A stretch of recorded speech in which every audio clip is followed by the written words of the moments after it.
স্বামীর যেহেতু রোজগার কম, তো স্বামীর নিম্ন আয়ে যেভাবে আমাদের মাছ আর সবজির বাজারগুলো করা হয় ওইগুলো আপনাদের সাথে আজকে ভিডিও আকারে তুলে ধরেছি। আশা করছি ভিডিওটি আপনাদের ভালো লাগবে।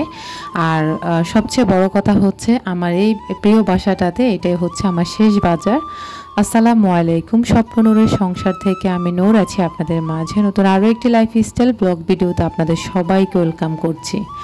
কাছে এবং দূরে, দেশ এবং বিদেশে যে যেখান থেকে আমার আজকের ভিডিওটি দেখছেন, আশা করছি আল্লাহর রহমতে আপনারা সবাই ভালো আছেন।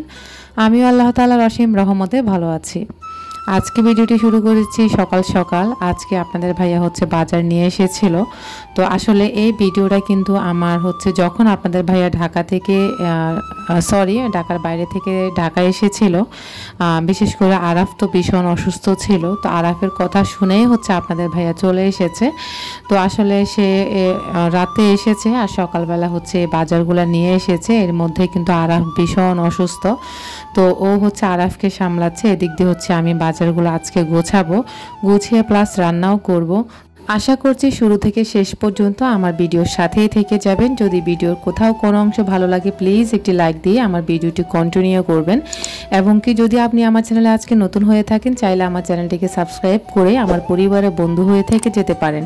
ভিডিওর কোথাও কোনো অংশ যদি আপনার বিশেষভাবে ভালো লেগে যায় তাহলে প্লিজ আপনার ফ্রেন্ডস অ্যান্ড ফ্যামিলির সাথে আমার চ্যানেলের লিঙ্কটা শেয়ার করতে ভুলবেন না। আপনাদের একটি শেয়ারে এবং একটি লাইকে আমি আরও একটি ভিডিও মেক করার উৎসাহ পাই। শুধুমাত্র একটি লাইক আর একটি শেয়ারে করতে পারে আপনার একটা মহৎ গুণ হতে পারে, যেটা অন্যের একটা সাহায্য আপনি করতে পারেন। হাদিসে এমনও আছে, আপনি কারো ক্ষতি না করেন কিন্তু উপকার করতে না পারেন কিন্তু ক্ষতিটা করবেন না। অবশ্যই আপনারা আমাকে একটি লাইক এবং একটি শেয়ার করে আমাকে একটু উপকৃত করবেন প্লিজ। আমার অনেক প্রিয় পুরনো ভিউয়ার্সরা জানেন আমি আসলে এই প্ল্যাটফর্মে কেন এসেছি। আমার অনেক সিনিয়র আপুরা ওনারা বলে শখের বসে ওনারা ইউটিউবে কাজ করেন। আদৌ কি তারা শখের বসে কাজ করে সেটা তো আমার মনে হয় না। তবে আমি বলবো আমি শখের বসে এখানে আসিনি, আমি এখানে আর্ন করতে এসেছি।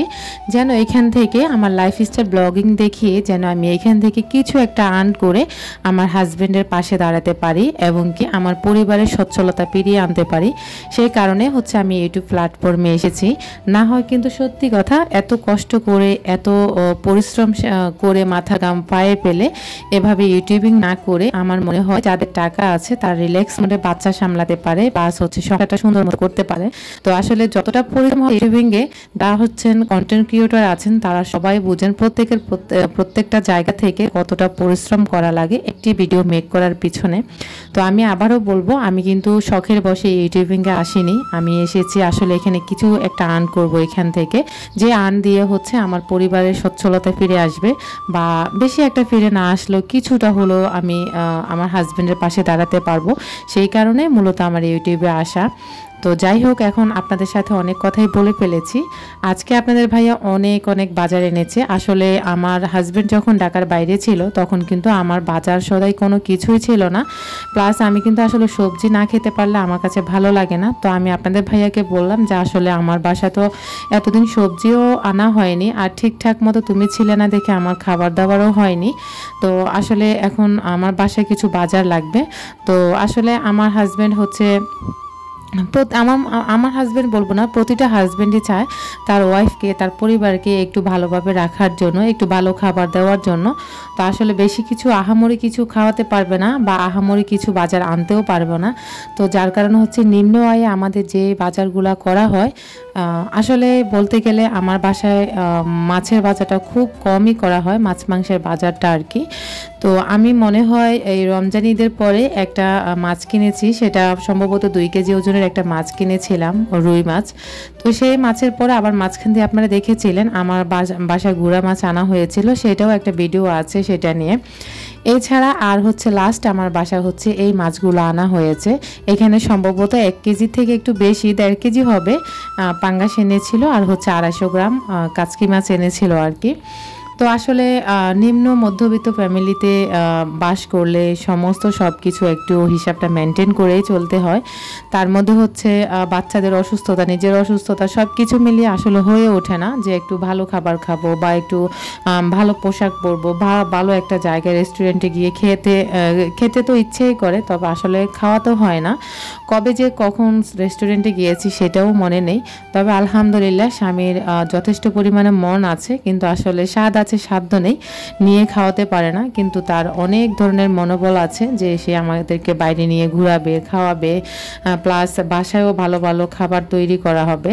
তো আসলে ওই যে আল্লাহ পাক যেরকম রিজিকে রেখেছে ঠিক সেরকমই খাচ্ছি, আলহামদুলিল্লাহ ভালো আছি। এই দিক দিয়ে আরাফকে কিন্তু ডাক্তারে বলেছিল ওকে পুষ্টিকর খাবার দিতে বা ভিটামিন জাতীয় খাবার দিতে, বিশেষ করে বলেছিল ওকে আপনি গরুর দুধ, তারপরে হচ্ছে ডিম, এরপরে হচ্ছে ফল খাওয়াতে পারেন, ফলের মধ্যে বিশেষ করে আনারটা খাওয়াতে পারেন।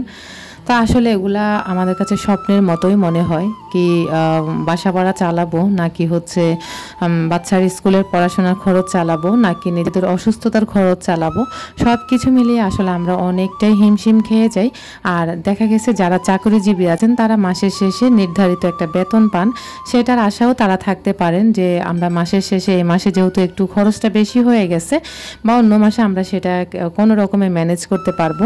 আসলে আমাদের বেলা সেই রকম হয় না, কারণ হচ্ছে আমার হাজব্যান্ড দৈনিক কাজ করে, দৈনিক বা কতই আর পায়, যদি ভালো একটা স্যালারি পেত দিন শেষে বা দিন মজুর হিসেবে ভালো একটা মজুরি পেত দিন শেষে, তাহলে কিন্তু সুন্দরভাবে আমাদের মাসটা কেটে যেত। তো দেখা গেছে আমার এক মাসের মধ্যে যদি কখনো যদি কাজ হয় হাইস্ট একদম 20 দিন এরকমভাবে কাজ হয় বা 22 দিন কাজ হয়। শীতকালে তো একদম আমাদের কোনো কাজই থাকে না, আর গরমকালে হচ্ছে এভাবে কাজ চলে।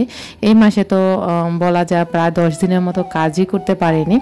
তো যাই হোক, তো সব মিলিয়ে আলহামদুলিল্লাহ ভালো আছি। তবে আসলে যদিও মাছ মাংস খেতে না পারি, অন্তত ডাল ভাত তো খেতে পারছি, এতে আমি অনেক অনেক শুকরিয়া।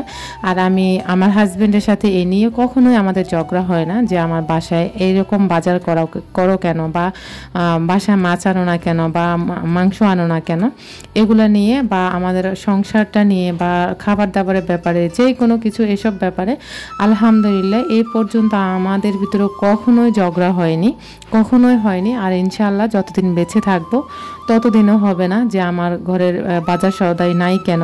অনেক ফ্যামিলিতে দেখি বাজার সদাই যদি না করা হয় হাজব্যান্ডের সাথে, হাজব্যান্ড ওয়াইফ তুমুল ঝগড়া করে, এগুলো আসলে একটা খারাপ দেখায়। আসলে এগুলো না করাই ভালো। আমরা হচ্ছে ওয়াইফরা চিন্তা করব আমাদের হাজব্যান্ডের ইনকামটা কেমন, বা তাদের যদি ইনকামটা ভালো হয় অবশ্যই আমাদেরকেও ভালো রাখবে, ভালো খাওয়াবে। প্রত্যেকটা পুরুষের চেষ্টা করে তার পরিবারকে ভালো রাখার জন্য। তো যাই হোক, আমি কখনোই কিন্তু তার সাথে এ নিয়ে আমার কখনোই দ্বন্দ্ব হয়নি। তো যাই হোক, এখন হচ্ছে আপনাদের সাথে কথা বলতে বলতে অনেক কাজ করে ফেলতেছি, আপনারা হয়তো দেখে বুঝতে পারছেন। তো আজকে কিন্তু আসলে রান্না বান্নাও করে ফেলতেছি একসাথে। আর ধরেন রুম গোছানো বা কাপড় চোপড় দেওয়া অন্য কিছুই আপনাদের সাথে আজকে শেয়ার করব না। বাজার গুছিয়ে যেভাবে আমি রান্না বান্না করলাম ওইগুলো আপনাদের সাথে আজকে শেয়ার করেছি। আপনারা অনেকেই জিজ্ঞেস করতেছেন বেশিরভাগ আরাফ কেমন আছে, আরাফ পুরোপুরি সুস্থ হয়েছে কিনা। আসলে আরাফ এখন মোটামুটি সুস্থ আছে আলহামদুলিল্লাহ, তবে এখনও পুরোপুরি সুস্থ হয়নি। এখন ওর হাতে ব্যথা, পায়ে ব্যথা, এগুলো কিন্তু এখনও বলছে। গতকালকেও তার মাথা ব্যথা করছে, এই কথাটা বলেছিল। তো আপনাদের সবার কাছে আমি দোয়া চাই, আমার পরিবারটার জন্য দোয়া করবেন। আর আরাফ যেন একদম পুরোপুরিভাবে সুস্থ হয়ে ওঠে, সেই দোয়াটা আপনাদের সবার কাছে আমি চাই। তো আবার অনেকে আমাকে অনেক অনেক প্রশ্ন করতেছেন, আপু আপনার কারেন্টের চুলা বিল কেমন আসে। আসলে আপুরা আমি এই নিয়ে অনেক অনেক ভিডিও দিয়েছি, আপনারা চাইলে আমার চ্যানেলটি একটু ভিজিট করেন। প্লিজ ভিজিট করলে আপনারা এই ধরনের কমেন্টের অ্যান্সারগুলো পেয়ে যাবেন। প্রতিটি ভিডিওতে আসলে এগুলা বলা সম্ভব না। তো যাই হোক, আপনারা চাইলে আমার হচ্ছে অন্যান্য যে ভিডিওগুলো আছে সেগুলো আপনারা দেখলে বুঝতে পারবেন যে আমার বিল কেমন আসে বা চুলাটা সার্ভিস কেমন দেয় এবং কি আমার চুলাটা কোন কোম্পানির, সব কিছু আপনারা A to Z পেয়ে যাবেন। ইনশাআল্লাহ আমি সব কিছুই বুঝিয়ে বলেছি, হয়তো বা আপনারা আপনাদের অ্যান্সার পেয়ে যাবেন। তো যাই হোক, এখন আপনাদের সাথে কথা বলতে বলতে কিন্তু রান্নাবান্নাগুলো কমপ্লিট করে ফেলেছি। যেহেতু আপনাদের ভাই অনেক দিন ছিল না, যার কারণে আসলে আমি রান্নাবান্নাটা খুব সীমিত আকারে করেছি। আর একজনই তো ছিলাম, বাচ্চাটা তার তেমন খায় না, নিজে আসলে খেতেও ইচ্ছে করতো না। তো আপনাদের ভাইও বলেছিল আজকে একটু করলা ভাজি করো, একটু মাছ ভাজি করো, আর সাথে একটু সবজি করো। তো ইচ্ছে হলো আজকে 3টা তরকারি রান্না করেছি আলহামদুলিল্লাহ। আর পেট ভরে স্বামী সন্তান নিয়ে দুপুরে ভাতও খেয়েছি আলহামদুলিল্লাহ। তো যাই হোক, আজ আপনাদের সাথে কথা বলতে বলতে সব কাজ শেষ করে ফেলেছি। আজকের মতো এখানেই বিদায় নিচ্ছি। আল্লাহ হাফেজ, আসসালামু আলাইকুম।